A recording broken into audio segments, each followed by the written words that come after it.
All right, in this video, I'm going to begin reviewing for the final. I'm looking at the material covered on test 1, which includes a lot of stuff, complex numbers, quadratic equations, and then systems of equations and inequalities. And I'm just going to do selected problems. Don't forget that you can complete the review, and then the personalized homework will be the place you could go to get help on additional problems that you didn't really understand. Okay, so on problem number 2, you're actually multiplying. So that's when you would do what some people call FOIL. You're just multiplying the 7 throughout and then distributing the negative 3i throughout. So you get 4 terms. Okay, so this part so far should be just like what it would be if I were a variable. Okay, then you use that fact that I was equal to the square root of negative 1 and that I squared was defined to be negative 1 itself. So you put a negative 1 where the I squared was. So that means you then have 35 minus 14i minus 15i, and then minus 6, really. And these are like terms, and these are like terms. So you wind up with 29 minus, and it's just coincidentally turns out to be 29i. Okay. All right, and then another problem I thought I would do, since it's been a while, is number 3. On that one, you had a fraction that had an I in the denominator, and it said divide and express the result in standard form. Okay, this kind of reminds me of something I was doing in my Math 100 when I was rationalizing the denominator. The idea we're going to use that if we put exactly the same thing, but just a different sign, and we do that top and bottom, okay, then it's mathematically okay to do. And what's going to happen is the top part, I'm going to go ahead, well, maybe I'll go ahead and distribute that. The top part would become 54 plus 6i. The bottom part would have an 81 plus 9i minus 9i, and then a minus I squared. Okay, but again, just the I squared gets replaced with a negative 1. These turn out to be like terms and they're opposite, so they completely cancel out.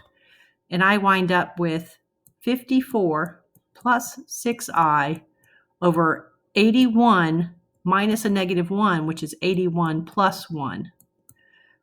So I'd have 54 plus 6i over 82. Darn, I was hoping I could fit it all right there, but I can't. So that needs to actually be simplified some more. So let me go down to here, okay?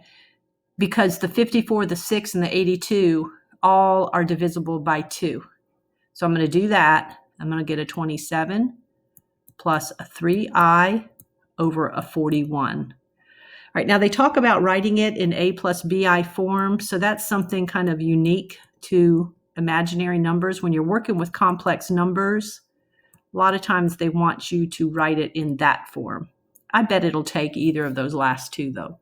All right, now besides complex numbers, this was kind of important, but it was something we've had to use quite a bit.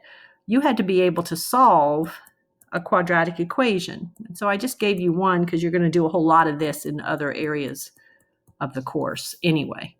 So it said to solve that using the quadratic formula. So you kind of remember your first step was to get it equal to 0. Then you're going to plug in for the a, the b, and the c.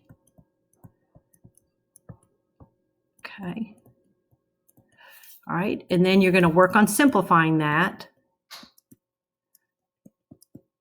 And under the radicals, a place where people make lots of mistakes. So that's a positive 16, and then a minus and a minus makes, it's going to be plus something, and then that's 36 times 2, which is 72. So under the radical, we get 88. And we're not done on this because we have to wind up seeing if we can simplify that. So that's when you break down the 88.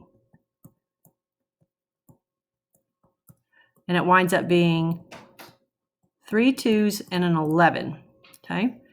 So if you're doing the square root of that, you need pairs. So a 2 outside and a 22 underneath. 2 outside, 22 underneath. So we get to this point, And at this point, we notice that there's a 2 common to all of those places. So this would be 2 plus or minus square root of 22 over 9. And that would be the 2 answers you would get to that quadratic equation. Okay. All right, so I'm going to stop this and we're going to continue in the next video on systems of equations.